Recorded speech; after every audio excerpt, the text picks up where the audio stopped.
Hello everyone, ICT virtual classes में मैं योगेश केमनी आपका स्वागत करता हूं। तो हम पढ़ रहे हैं फिजिक्स, और फिजिक्स में हमने बेसिकली रेजिस्टिविटी पर चर्चा कर ली है। आज हम बात करेंगे कॉम्बिनेशन ऑफ रेजिस्टेंस पर बात, यानी कि प्रतिरोध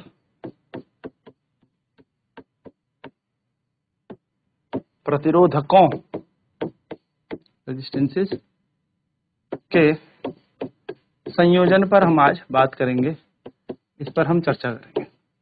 तो प्रतिरोधकों का संयोजन कैसे देखा जाएगा? तो संयोजन बेसिकली जोड़ना, प्रतिरोध को हमें कंबाइंड करके लगाना। तो एक होता है सीरीज कॉम्बिनेशन, यानी कि श्रेणी क्रम में हम क्या लगाएंगे? प्रतिरोधकों को लगाएंगे। और एक होगा समांतर क्रम में, समांतर क्रम जिसको हम पैरेलल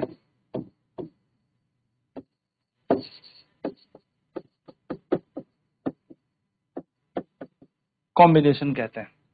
तो सीरीज की बात अगर हम करें सबसे पहले कि सीरीज कॉम्बिनेशन क्या होगी, यानी कि श्रेणी क्रम क्या है। तो देखिए, यदि एक प्रतिरोध का एक कोना दूसरे प्रतिरोध के पहले कोने से और दूसरे प्रतिरोध का एक कोना दूसरा कोना तीसरे प्रतिरोध के पहले कोने से जुड़ा हो, तो ऐसे संयोजन को हम सीरीज या श्रेणी संयोजन कहते हैं।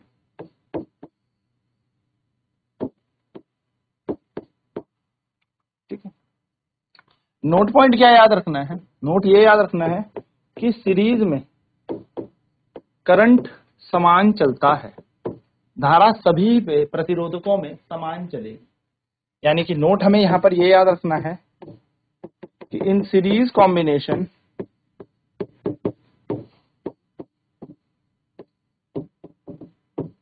Current across each resistor is same, यानी कि यहां पर हर किसी के पास धारा समान चलेगी, यानी कि हम कहेंगे श्रेणी संयोजन में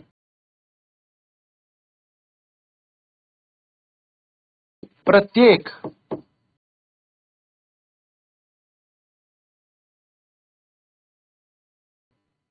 प्रतिरोध के पास समान धारा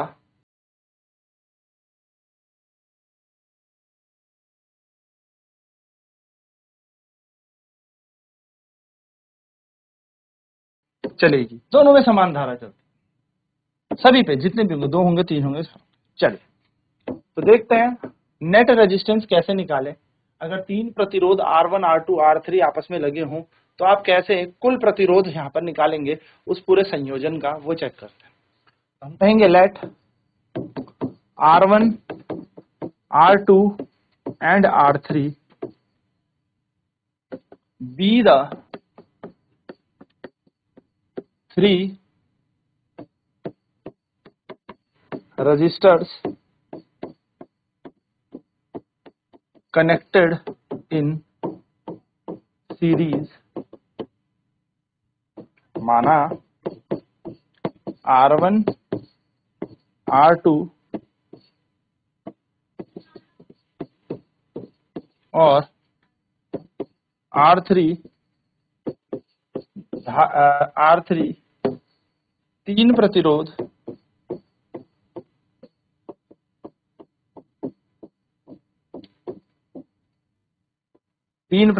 माना R1 R2 और R3 तीन प्रतिरोध श्रेणी क्रम में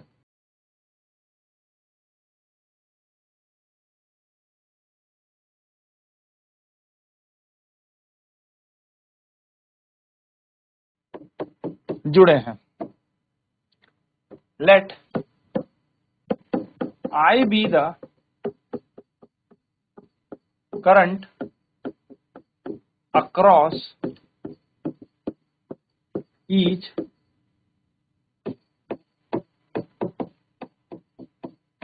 रजिस्टर। माना प्रत्येक प्रतिरोध में धारा I प्रवाह कर रही है या करती है। ठीक है, I प्रवाह कर रही है, प्रत्येक प्रतिरोध में I धारा प्रवाह कर रही है। Let V1 be the voltage across R1,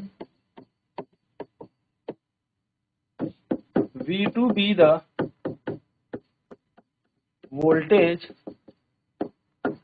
across R3, R2 sorry, and V3 be the voltage across R3।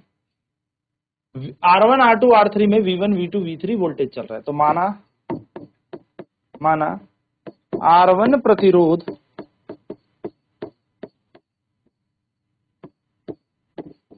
में V1 विभव है, R2 प्रतिरोध में V2 विभव है,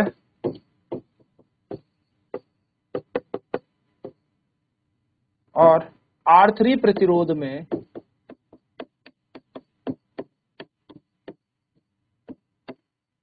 V3 विभव है।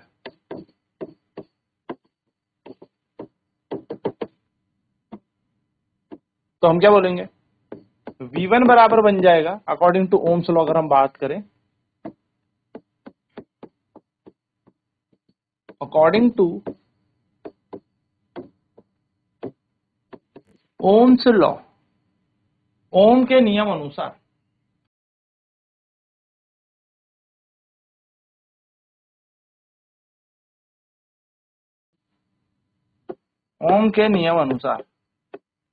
अगर ओम के नियम अनुसार आप देखेंगे तो V बराबर क्या होता है IR।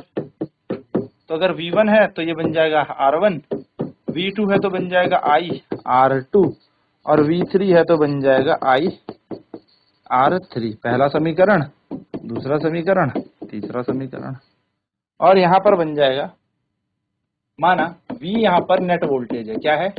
नेट वोल्टेज, यानी कि कुल वोल्टेज।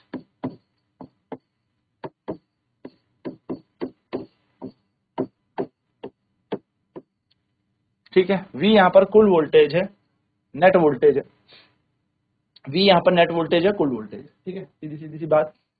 RS क्या है? Net resistance. भाई इन तीन की जगह अगर मैं हटा दूं और एक अकेला ले आऊं तो वो कितना काम करेगा? तो RS भी वही काम करेगा जो ये तीन अकेले अकेले मिलके काम कर रहे हैं, या अकेला कर लेगा। कुल प्रतिरोध, परंतु प्रतिरोध चाहे कुछ भी हो, धारा तो समान बह रही है ना परिपथ का। हम बोलेंगे V बराबर IRS, ये बन जाएगी फोर्थ इक्वेशन। अब जो V यहाँ पर कुल वोल्टेज है वो सबका समीत होगा V1, V2 प्लस V3। तीनों वोल्टेजों को जोड़ोगे तो क्या मिलेगा? V। तो अगर हम V बराबर रखें IRS को, I1 रखें IR1, I2 रखें IR2 और I3 रखें IR3, सो IRS बराबर हो जाएगा I common R1 plus R2 plus R3। I से I कैंसिल, तो RS का मान कितना आ जाएगा? R1 plus R2 plus R3। यह हमारा बन जाएगा नेट रेजिस्टेंस, यानी कि कुल प्रतिरोध। तो कुल प्रतिरोध क्या होता है? कुल प्रतिरोध जब श्रेणी क्रम में देखा जाए तो सभी प्रतिरोधकों का ये योग होता है, सभी प्रतिरोधकों को, यानी कि सम ऑफ ऑल रेजिस्टेंस। तो हम कहेंगे in series combination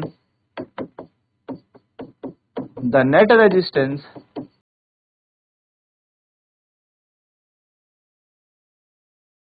is the sum of all individual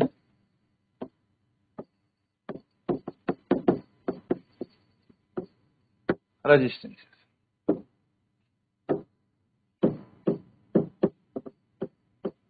श्रेणी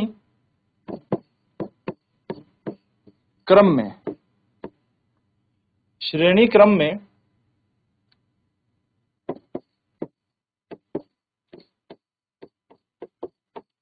कुल प्रतिरोध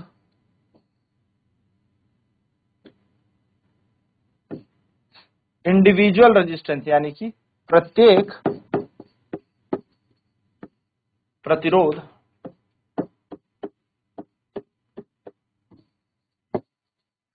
प्रत्येक प्रतिरोधकों का योग।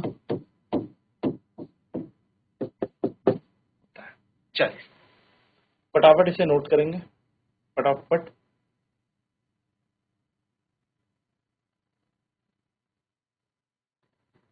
इस तरीके से आपको ये क्या करनी है, पूरी डेरिवेशन करनी है, पूरी की पूरी किस तरीके से प्रूफ करना है। कई बार ये पेपर में आ जाता है। तो कॉम्बिनेशन ऑफ रेजिस्टेंस, प्रतिरोधकों का संयोजन दो तरीके से होता है, एक सीरीज एक समांतर, यानी कि श्रेणी क्रम में और एक समांतर क्रम में, सीरीज कॉम्बिनेशन और पैरेलल कॉम्बिनेशन।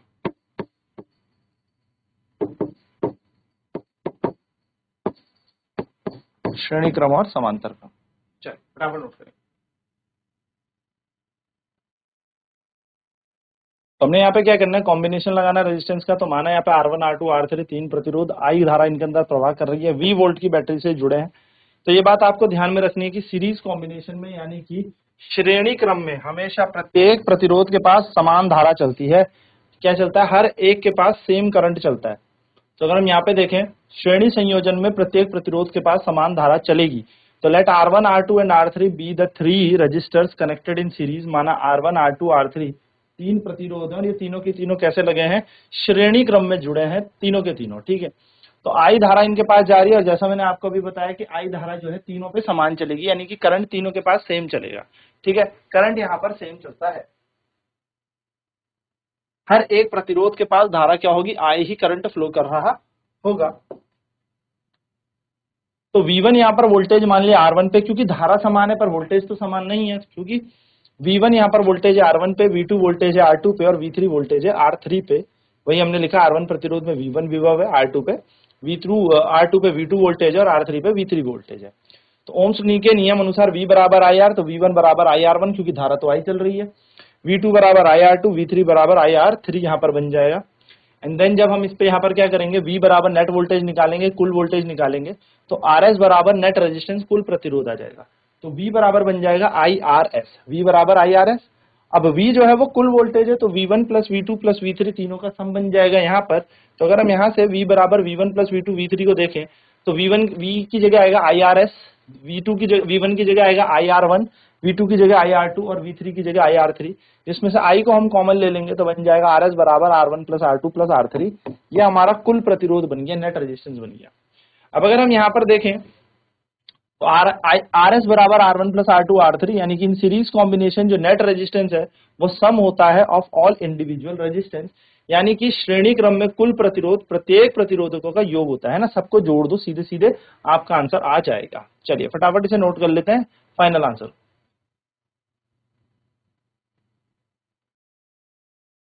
तो हम यहाँ पे कह देंगे कि RS बराबर R1 plus R2 plus R3, यानी कि सीरीज कॉम्बिनेशन में जो नेट रेजिस्टेंस होता है, कुल प्रतिरोध होता है, वो सभी इंडिविजुअल रेजिस्टेंसेस का सम होता है, यानी कि श्रेणी क्रम में कुल प्रतिरोध प्रत्येक प्रतिरोधकों का योग होता है। एक क्वेश्चन इस पे कर लेते हैं, बहुत ही आसान क्वेश्चन होता है।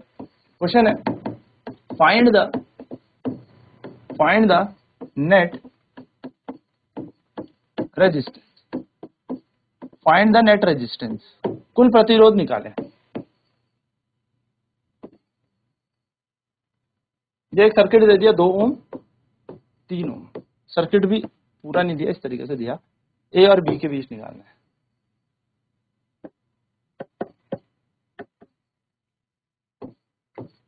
कुल प्रतिरोध ज्ञात करें तो आंसर क्या बन जाएगा, हमें पता है, मान लिया ये R1 है, ये R2 है, तो लिखेंगे R1 and R2 are connected in series, यानी कि R1 और R2 श्रेणी क्रम में जुड़े हैं। अगर हम इसका नेट रेजिस्टेंस निकालें, RS नेट रेजिस्टेंस, तो कैसे निकलेगा, R1 प्लस R2, तो RS ऐसे रख दो, R1 का मान है 2 प्लस 3, तो RS का मान कितना आ जाएगा 5 ओम, तो RS बन जाएगा 5 ओम, 5 ओम इसका कुल प्रतिरोध। इस तरीके से आपको श्रेणी क्रम करना है। अब नेक्स्ट क्लास में पैरेलल कॉम्बिनेशन यानी कि समांतर क्रम करेंगे। तो आज की क्लास में इतना ही। ICT वर्चुअल क्लासेस में जुड़ने के लिए धन्यवाद। आपका दिन शुभ।